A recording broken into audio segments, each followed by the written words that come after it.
people say I was a silent prime minister. I think these volumes speak for themselves. I don't want to boast about my goals or my achievements as the prime minister.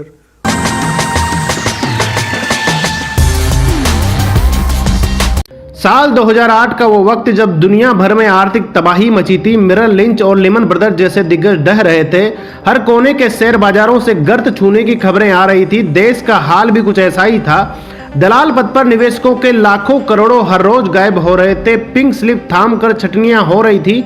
नई नौकरियों का अकाल पड़ता दिखाई दे रहा था। जब लगा कि भारतीय अर्थव्यवस्था चरमरा जाएगी, तभी सरकारी सूझबूझ ने हालात संभालने शुरू किए।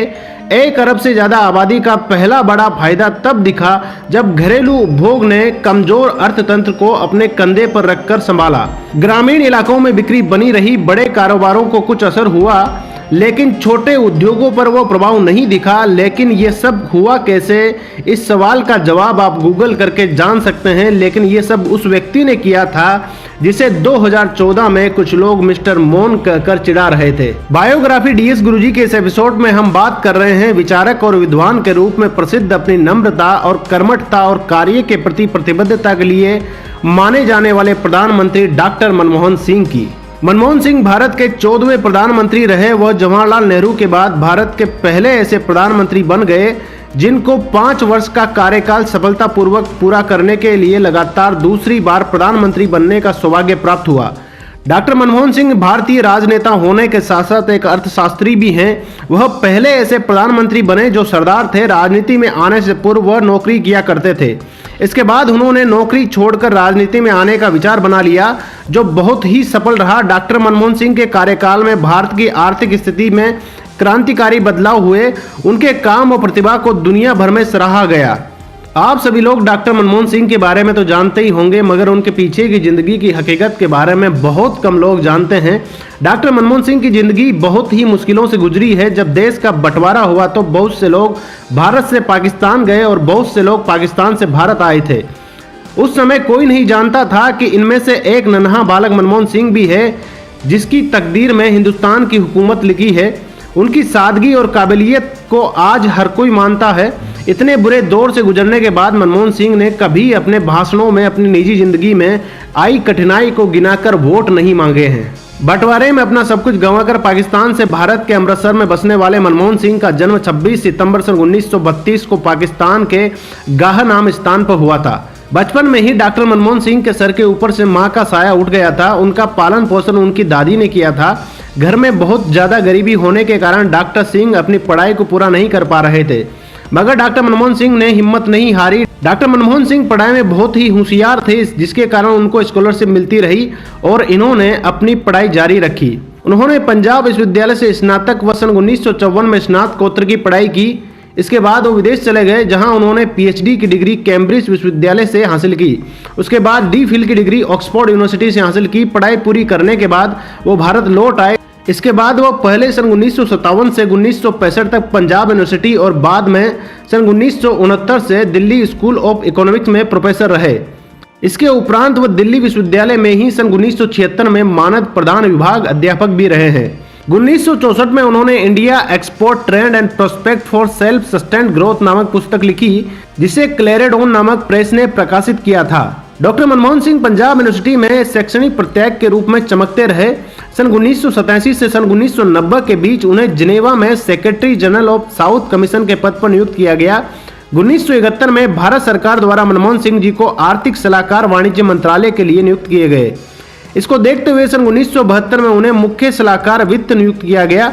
इसकी नियुक्ति बहुत से पदों के लिए हुई थी, जैसे वित्त मंत्री, उपसभापति, योजना मंत्री, रिजर्व बैंक के गवर्नर के रूप में, प्रधानमंत्री के सलाहकार के रूप में। इतने सारे पद किसी एक व्यक्ति को हासिल करना या किसी एक व्यक्ति को मिलना बहुत बड़ी बात होती है।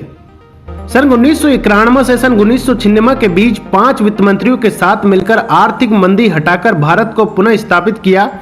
इन्होंने भारत के लिए आर्थिक योजना बनाई जो पूरे विश्व में मान्य है। डॉक्टर मनमोहन सिंह ने अपने कार्यकाल के दौरान अपने सहयोग से विकट परिस्थितियों से भारत को बाहर निकाला था। मनमोहन सिंह को पब्लिक करियर में कई अवार्ड मिले हैं, जिनमें सन 1981 में पद्म विभूषण, सन 1985 में जवाहरलाल नेहरू शताब्दी अवार्ड भी शामिल है। वित्त मंत्री के पद में 3 साल रहने के कारण उन्हें एशियाई मनी अवार्ड भी मिला है। वर्ष के बेस्ट वित्त मंत्री के लिए यूरो मनी अवार्ड भी मिला है। कैम्ब्रिज यूनिवर्सिटी में उन्हें आदम स्मिथ पुरस्कार से सम्मानित किया गया है। जॉन कॉलेज कैम्ब्रिज में राइट पुरस्कार उन्हें मिला है। अपने अतुल्य प्रदर्शन के लिए मनमोहन सिंह जी को कई संस्थानों द्वारा सम्मानित किया गया है, जिसमें जापान के निहोन केम्प सिम्बुज भी शामिल है। मनमोहन जी ने कई डिग्रियां हासिल की है, जिसमें से ऑक्सफोर्ड और कैम्ब्रिज यूनिवर्सिटी से मिली डिग्रियां शामिल है। डॉक्टर मनमोहन सिंह ने कई अंतर्राष्ट्रीय कॉन्फ्रेंस में भारत का प्रतिनिधित्व किया है। सन 1993 में उन्होंने मानव अधिकार के लिए वियना में भारत सरकार का प्रतिनिधित्व किया था। मनमोहन सिंह अपने राजनीतिक करियर में सन 1991 में राज्यसभा सदस्य बने। सन 1998 से सन 2004 तक वे विपक्ष के नेता रहे। 22 मई 2004 में मनमोहन सिंह जी ने प्रधानमंत्री पद ग्रहण किया था और 22 मई सन 2009 को वह दूसरी बार प्रधानमंत्री बने थे। अगर बात की जाए डॉक्टर मनमोहन सिंह के राजनीतिक कैरियर की, तो सन 1985 में राजीव गांधी के शासनकाल में मनमोहन सिंह को भारतीय योजना आयोग का उपाध्यक्ष नियुक्त किया गया था। इस पद पर उन्होंने निरंतर 5 वर्षों तक कार्य किया। इसके बाद वो प्रधानमंत्री के आर्थिक सलाहकार बन गए। जब पीवी नरसिम्हा राव प्रधानमंत्री बने तो उन्होंने मनमोहन सिंह को अपने मंत्रिमंडल में शामिल करते हुए वित्त मंत्रालय का स्वतंत्र प्रभाव सौंप दिया था। इस समय डॉक्टर मनमोहन सिंह न तो राज्यसभा के और न ही लोकसभा के सदस्य थे, लेकिन संवैधानिक व्यवस्था के अनुसार सरकार के मंत्री को संसद का सदस्य होना आवश्यक है। इसीलिए उन्होंने असम से राज्यसभा के लिए चुना गया। मनमोहन सिंह ने आर्थिक उदारीकरण को उपचार के रूप में प्रस्तुत किया और भारतीय अर्थव्यवस्था को विश्व बाजार के साथ जोड़ दिया। डॉक्टर मनमोहन सिंह ने आयात और निर्यात को भी सरल बनाया। लाइसेंस व परमिट गुजरे जमाने की चीज हो गई है।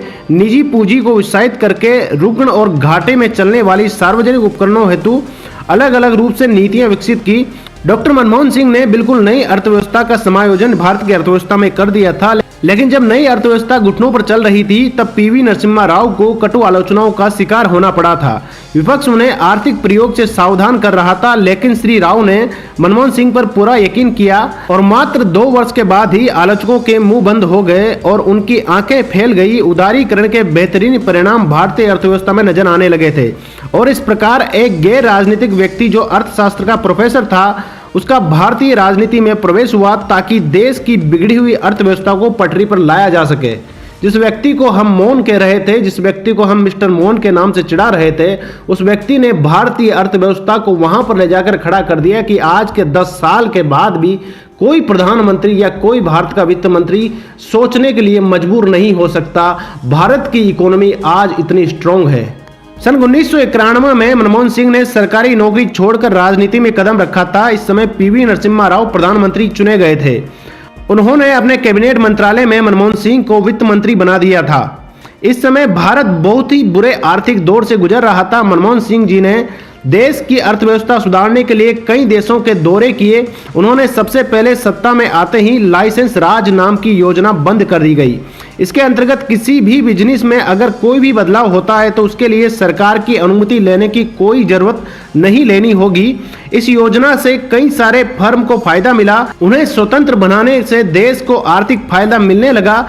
सन 1998 में मनमोहन सिंह जी राज्यसभा के सदस्य के रूप में चुने गए। सन 1998 से लेकर के सन 2004 तक वो राज्यसभा में विपक्ष के नेता भी रहे। एक अच्छे अर्थशास्त्री होने के नाते उन्होंने देश की अर्थव्यवस्था का पूरा ध्यान रखा और उस मंत्रालय का काम अपनी देखरेख में ही रखा।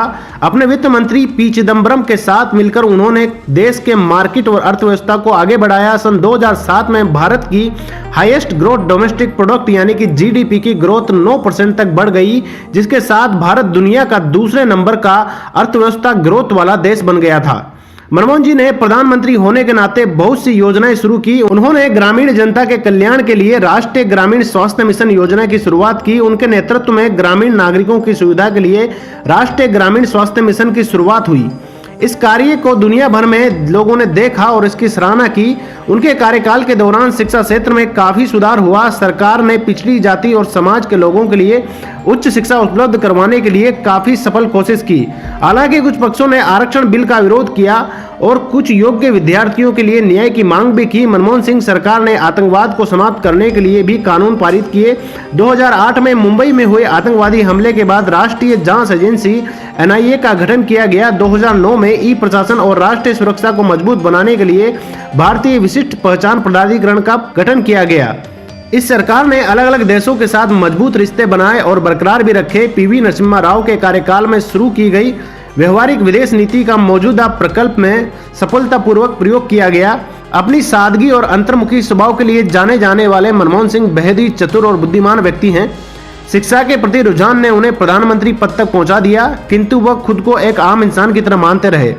उनके उत्कृष्ट कार्यों के लिए उन्हें सन 1987 में पद्म विभूषण सम्मान प्रदान किया गया। भारत को उन्नति के पथ पर आगे बढ़ाने के लिए मनमोहन सिंह ने प्रधानमंत्री रहते हुए कई मजबूत कदम उठाए, जिसका देश की जनता को लाभ हुआ। साथ ही विश्व पटल पर भारत को एक मजबूत राष्ट्र के तौर पर देखा जाने लगा। डॉक्टर सिंह एक ईमानदार और कर्तव्यनिष्ठ व्यक्ति हैं। उनको यूपीए यानी कि संयुक्त प्रगतिशील गठबंधन सरकार का समर्थन प्राप्त था। पूरा देश उन पर विश्वास करता था। उनकी छवि एक सुशील और ईमानदार व्यक्ति के रूप में विख्यात है और अपनी ईमानदार छवि के कारण ही कुछ लोग उन्हें डॉक्टर ऑनेस्ट के नाम से भी जानते हैं। उनका रिकॉर्ड बेदाग है, वह सादगी की मूर्ति है। डॉक्टर मनमोहन सिंह के बेदाग चरित्र का अंदाजा आप इस बात से लगा सकते हैं। 2014 में प्रचंड बहुमत से नरेंद्र मोदी की सरकार बनने के बाद नरेंद्र मोदी ने सबसे पहले डॉक्टर मनमोहन सिंह के घर पर जाकर के उनसे मुलाकात की थी और उनकी सकुशलता जानकारी ली थी। आपको ये जानकर आश्चर्य होगा, डॉक्टर मनमोहन सिंह जिस कैम्ब्रिज यूनिवर्सिटी में कभी स्टूडेंट रहे थे, आज वहां पर रिसर्च सेचुलर के लिए डॉक्टर मनमोहन सिंह सेचुलरशिप नामक का एक सेचुलरशिप प्रोग्राम चलाया जाता है, जो कि हर भारतीय के लिए गर्व की बात है। डॉक्टर मनमोहन सिंह की जिंदगी से हम बहुत कुछ सीख सकते हैं, बहुत कुछ जान सकते हैं। ऐसी व्यक्ति, ऐसी प्रतिभा हर किसी व्यक्ति में नहीं होती है, ये आम व्यक्ति के बस की बात भी नहीं होती है। फिलहाल के लिए धन्यवाद। बने रहिए डीएस गुरुजी के साथ। आपको ये बायोग्राफी कैसी लगे हमें कमेंट करके जरूर बताइए। और डॉक्टर मनमोहन सिंह के बारे में अगर आप भी कोई अच्छी स्मृति रखते हैं या जानकारी रखते हैं तो हमारे साथ कमेंट में जरूर शेयर कीजिए। और आगे आप किसकी बायोग्राफी सुनना चाहते हैं ये भी कमेंट बॉक्स में जरूर बताएं।